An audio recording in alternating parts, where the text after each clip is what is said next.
Hey, Paul. Hi, Louise. How are you? I'm great within the circumstances. I'm so excited to be talking to you. I'm speaking with Paul Moreno, the artist, the New York artist, who in Wait, wait. The go. last time we talked, did we talk about Paul Moreno, the artist? This story, Paul Moreno, the artist. No, we didn't. We spoke about New Uh, York. We spoke uh, about dicks, but we did not talk about the icon, Paul Moreno, the artist. maybe this is a funny story to start, but I was at we'll call it an adult party, Let's call it that.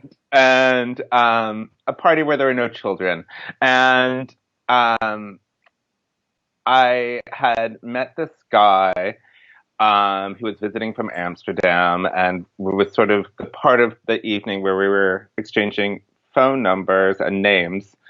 And I said, my name is Paul Moreno. This is my phone number." And he was like, "Wait, are you Paul Moreno, the artist?" And I was like, "Well, I am. Yeah, I am Paul Moreno, the artist." And he said, "I own two of your drawings." And I was like, "That's crazy." And Wait, so, they were your work? yeah, he had like bought my work from me, but I had never met him. How amazing is that? And then I met him at this party. It was funny.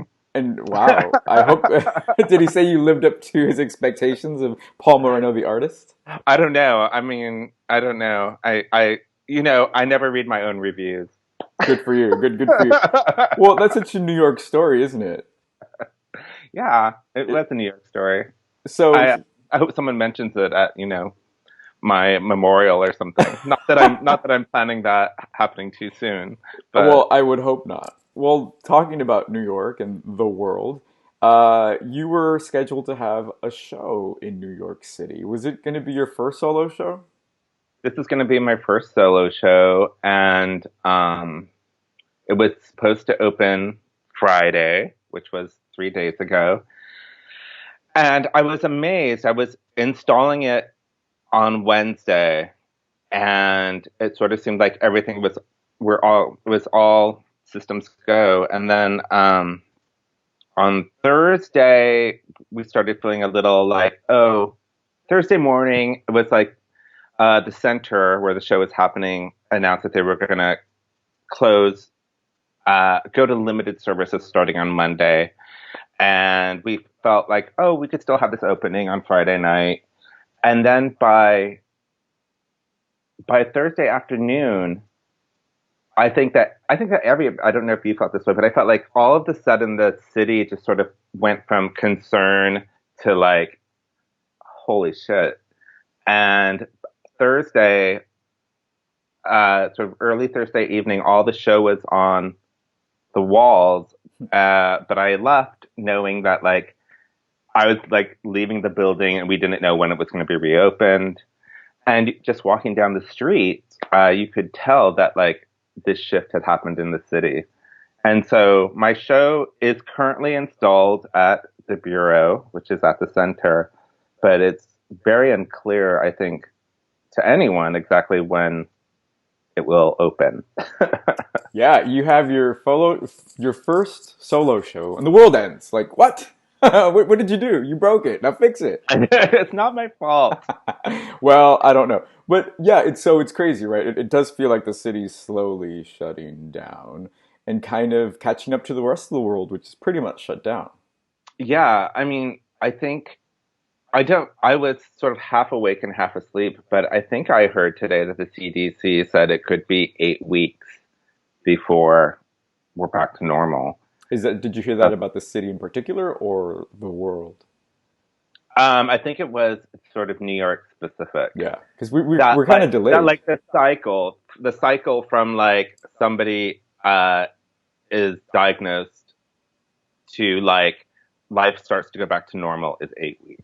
Yeah. Well, here's the thing. I mean, my husband works in the city for in a financial institution, and they're the last ones to turn off the light if anything Yeah. happens. So up to yesterday, he was still scheduled to go to work, which means if I'm quarantined and I'm being good, if someone in my household is going out and getting Right. germs, what good does it do? Which is still the case in New York. as this is being recorded. So we'll see where we are in a few hours and the next day. No, everyone I know is sort of in shutdown mode, and um, I have to admit that like Saturday, I was not very good at self No, quarantining. it was a beautiful day too. Yeah, it was gorgeous. And then yesterday, I kind of got on board with it. I went to the grocery store, um, which uh, was an experience, and and we're just I don't know. I'm home. I have groceries. Good. I have however many more weeks to make new work if I want to put it in the show, I guess. Well, I'm So, glad you're safe, but it's almost this cloistering is almost familiar territory for artists, don't you think? well, yeah, I mean, um, I think, Joni Mitchell said it best. I am a lonely painter. I live in a box of paints, right? Yeah. And so what's funny is that as I've been finishing things for this show and trying to do my other work, I definitely, have spent a lot of time alone in this little space you're looking at. And then, with this sort of reward in mind of like, oh, on Friday the 13th, I should have known. There's going to be this like party, and I'm going to see all my friends again, and then it didn't happen. So here we are. Yeah, here we are. A party of two for now. Party to virtualizing. I don't Virtualizing. know. So tell me a little bit about the breadth of the show. As your first solo exhibit, did you feel the pressure to say everything, or were you able to kind of have an idea of what you wanted to put out there? um, it's. I think that like I'm much more. I think I'm better at looking at things in retrospect in a way. Like, I can go into a project with ideas and thoughts and a direction, but I feel like I never get there. But I'm very good at like looking back at it and saying, "Oh, this is actually where I was supposed to be," Mm, or at least this is where I got, sure. and I'm gonna like make sense of it somehow. But basically, when I was choosing work for the show, I focused on, the first criteria was work made after a certain point. And what was funny is that that point was sort of an event in my life, not necessarily a date. And then I sort of had to go back and say like, oh, when did this happen?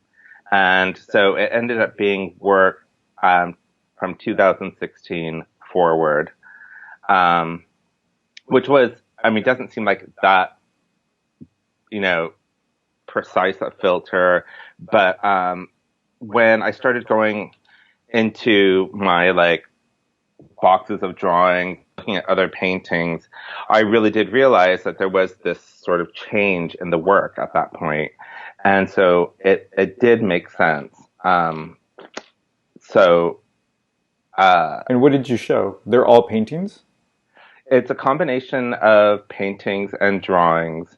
I guess I think of it um, as I mean, on the checklist I made, I call it paintings and works on paper, because my works on paper are often just they're very painterly. They're paintings on paper, and at times my paintings are very drawerly, and they're generally on wood panels.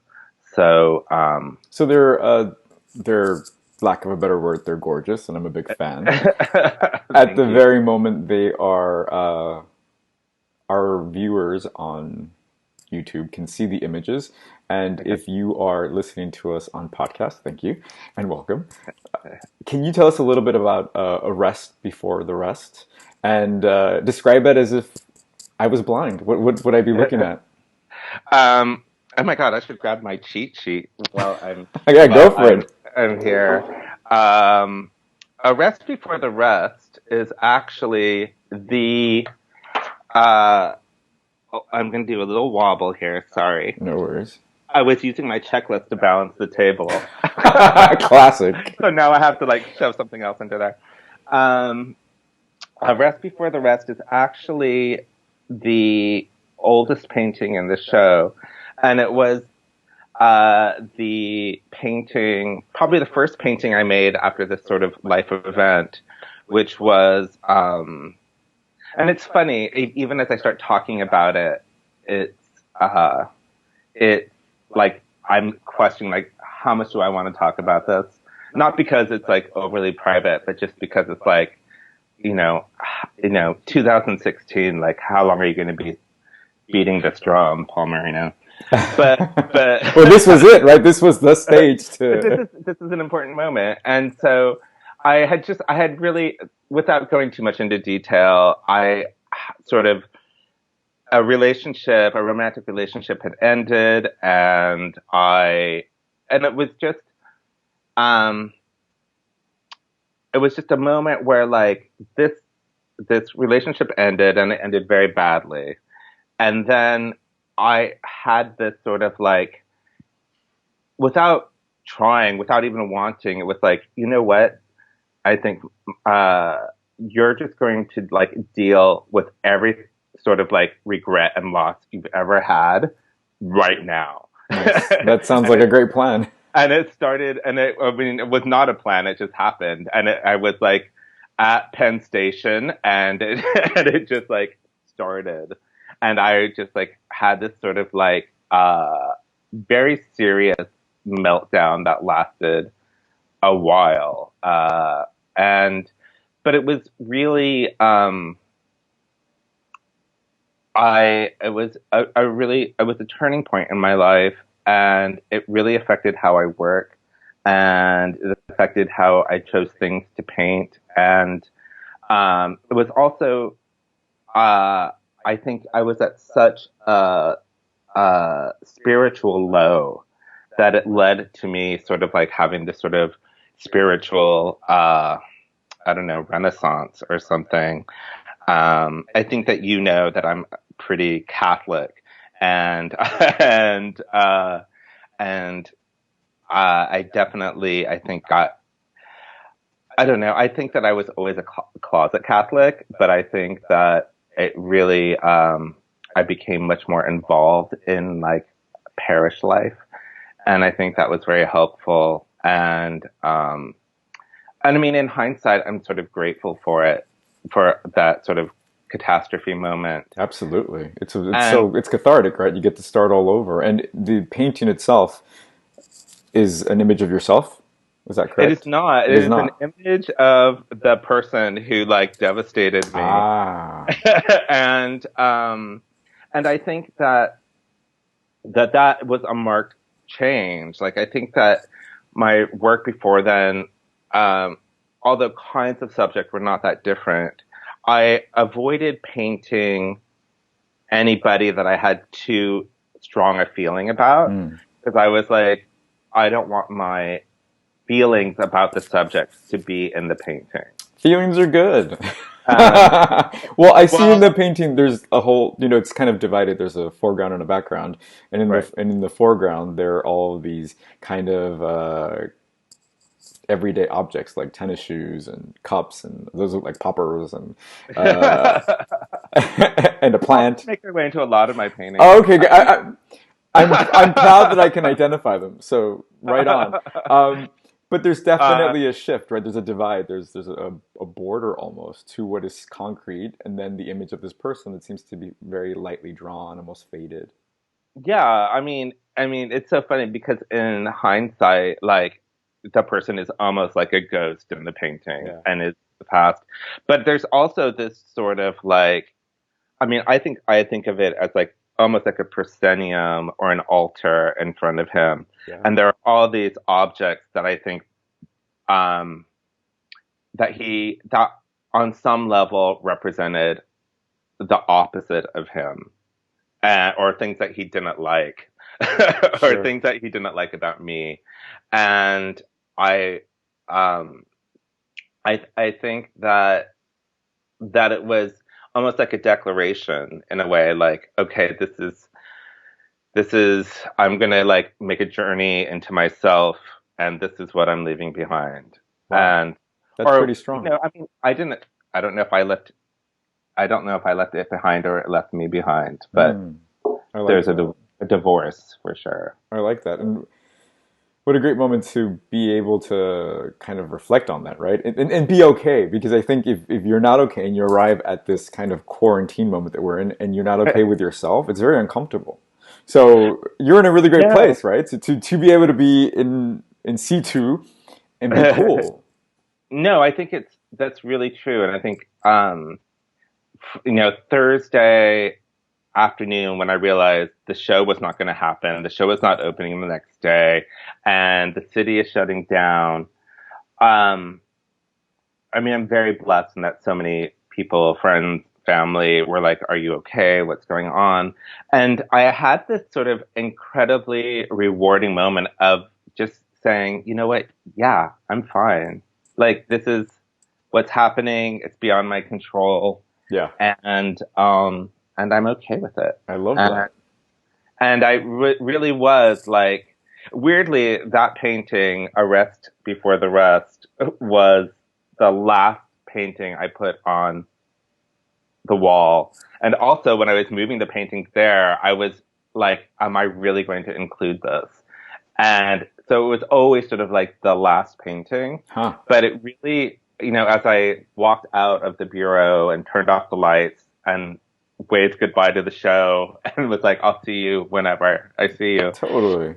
there was just a weird bookmark, these two moments of like absolute despair and just sort of like absolute peace.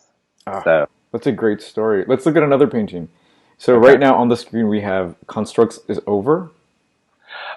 Constructs is over. I don't know why I have that weird syntactical um mis like weird verb conjugations. And at the time, I'm sure it was very meaningful to me. But this painting is um, painted at the same time, and I am including it. I mean, it's realistically one of my favorite paintings I have ever painted, and Can you describe it a little bit? sure. So it is a portrait painting of a friend of mine named Josh, who very sadly passed away last year. And in the painting, um, it's a portrait of him, but there's also all these sort of weird still lifes happening around him that uh, represent sort of similar to the other painting, A Rest Before the Rest. They're objects from my own life that are surrounding him. Um, and then it was sort of based on two photos I had of him. One of him sort of waving from inside this sort of like grotto or cave. I really don't know where it was. But he had this sort of tradition of taking pictures of himself sort of in the same hand waving position. And then the dog in the painting's also his dog, Owen, and I included that. But the other objects in the painting are from sort of moments in my life that I somehow associated with him. And I think at the time, I just sort of had this um, sort of like, I don't know, it's sort of an a la distance infatuation with him. We had met in real life, like maybe three or four times over the years that I knew him. But we had this sort of like ongoing virtual correspondence about music and about Twin Peaks and about gardening. And I just sort of, it was almost like having a pen pal. And so at the time when I was sort of looking at painting in a sort of a new way and like paint, like saying, okay, here's something I have an emotion about, so I'm going to paint it rather than avoid it. Oh, I I love that. I made this painting, and he was the subject. And then when I moved last year, there was this sort of like moment where I had to find a new apartment and find a new studio, and I was like, the city is chewing me up and spitting me out. Um, I was closing my old studio, and I was moving all my paintings out. And for whatever reason, I that one sort of got to the surface, and it was the next one to go. And I don't even know why, but I put a nail on the wall and like put it on the wall and just sat with it for like 5 or 10 minutes. And it sort of gave me this sense of peace. And I don't know, like I felt like, okay, I'm moving forward. And then I wrapped it up and moved it to storage. And then that afternoon, I found out that he had passed away. And I just had this incredibly, I mean, I want to say haunted moment, but it wasn't, I don't want to make it negative. I realized that like it was just an incredibly special moment that like somehow I don't know, I don't want to I don't want to speak for his spirit, but somehow his spirit came to me. You know, And I think that's so important, and these experiences aren't just limited to artists, right? Because it's a real experience that you felt, and I feel like right now, and I keep coming back to this moment in time because people are made to stand still, which is something that never happens in New York, never happens in the right. country. And when you sit still long enough, these experiences happen and you connect with the things that you need to connect with. Like you gave yourself that space in front of your painting and you were receptive, right? And Yeah. what a beautiful moment to have. As I look at the painting, I also really love your touch of it's almost like you're keeping notes and you do these paintings that are kind of like drawings, like you said, like the pants, like the shoes, they're kind of faded, and then you have a swatch of color, like someone would from Home Depot, like, oh, remember this color for for future projects. So there's something kind of there's obviously something very painterly, but there's also something that you're kind of taking notes. Yeah, I mean there's also this painting, well I think all the paintings uh have this sort of there's a secret in them, which I guess it's not going to be a secret now, but is that um, I have this desire to like paint completely non-objectively, but I realize that I don't think that's really who I am. And so I think in all the work, I place these sort of, you know, they're not part of the subject. They're just pure sort of like painting or drawing moments that I feel serve the work, not the subject. And and they exist everywhere in my work. And sometimes people will say like, "Oh, what is that pink square supposed to be?" And I'm like, "It's just a pink square." Yeah. And um, But they're also light posts for people, right? They're like landmarks that like we can, the viewer can kind of latch onto. yeah, I think that they do provide an entryway into the work Yeah, for sure. absolutely. And the other one we want to look at today is Katrina DB. It's Katarina, and so there was this moment where I had this fantasy. I mean, I have lots of fantasies, I see. but I had this fantasy of becoming a like a religious painter, like I'm gonna paint the saints basically. Oh, I would love that actually. and so, and so I've kind of started tiptoeing into that, and there's I think two of what I'm calling the saint paintings in the show, and Katerina DB is one of them, and Katerina it's Katerina de Bologna is what the DB stands for, I who see. is the patron saint of painters, Ah, and he was also my confirmation saint. was that And planned? Was that planned or was that just happenstance? I was confirmed very late in life, Okay. so I chose it myself. Okay. And Would have made but for a great story. We would have known, but thank you for being honest.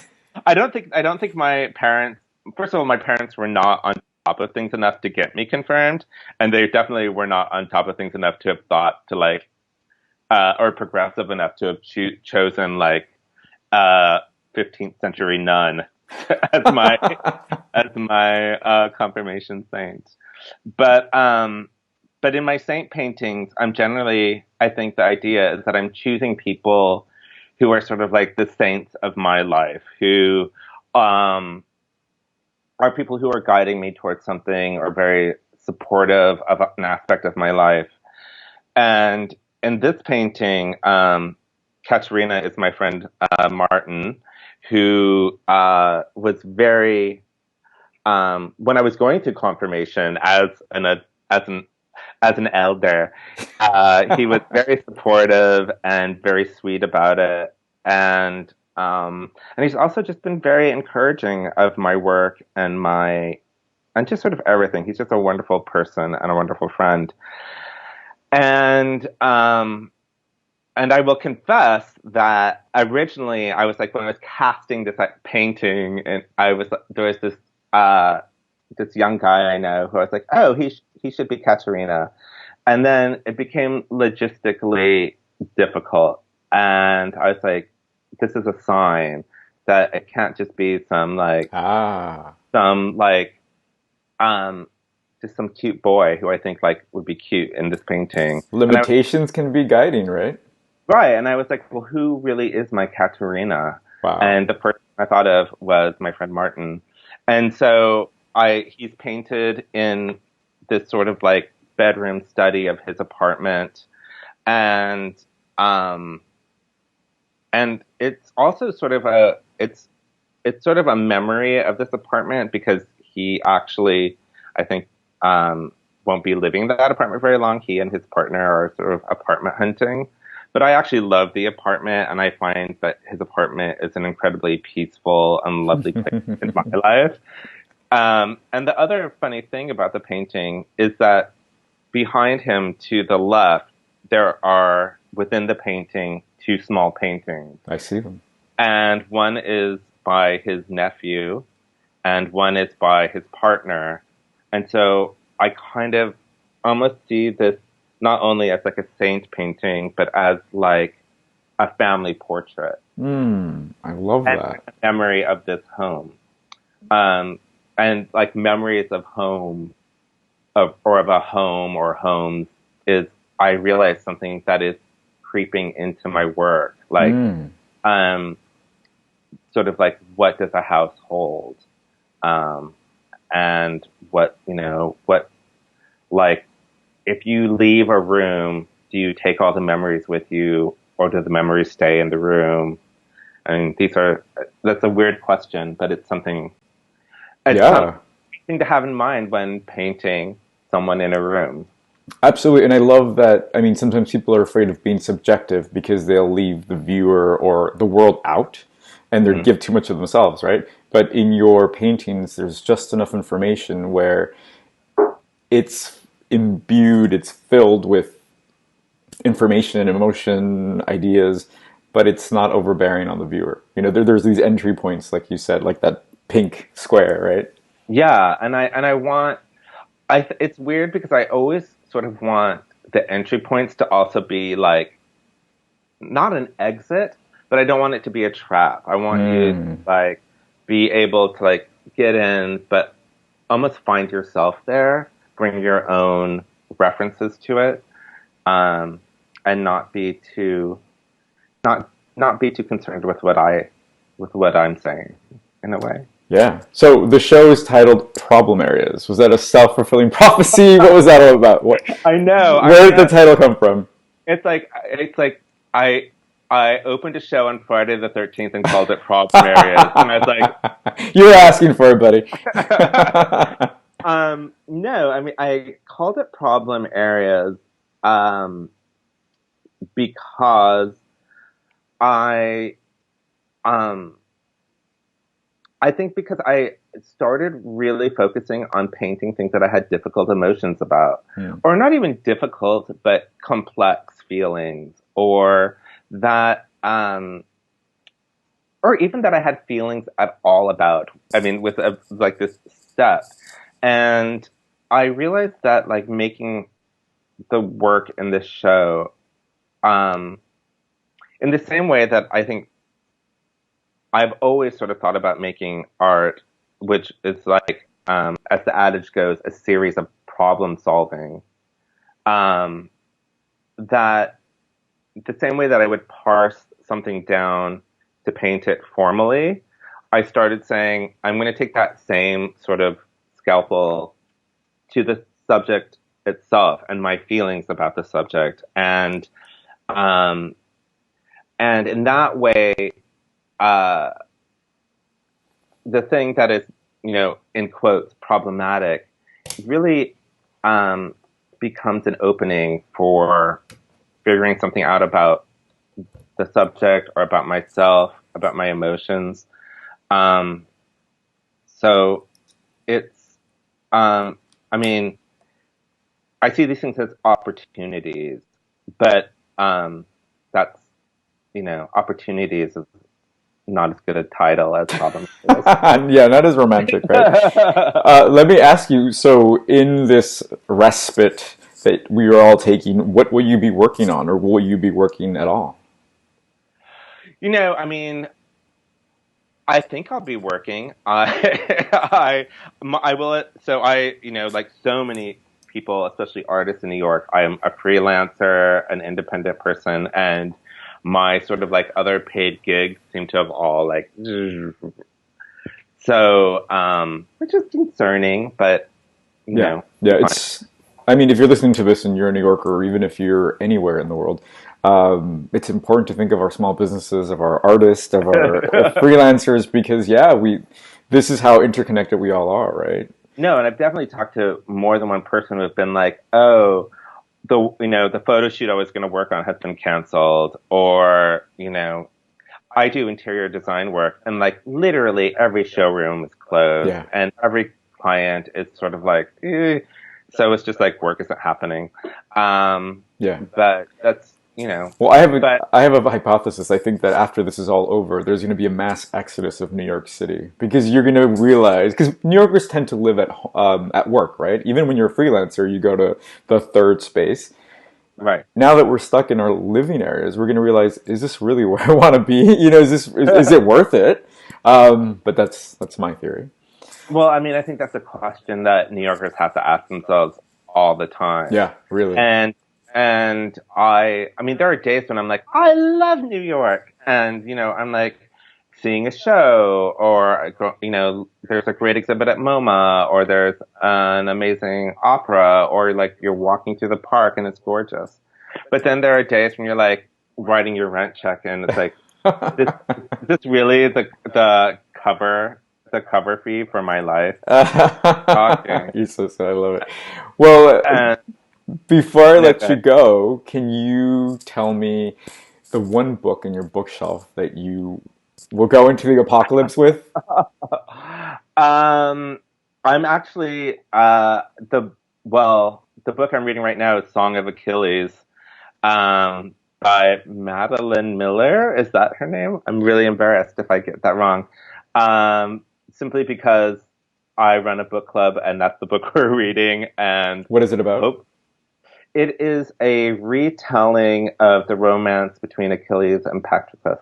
Ooh, And I mean, I'm not super far into it, but it's so far been like lovely, lovely writing. Um, and I recommend it.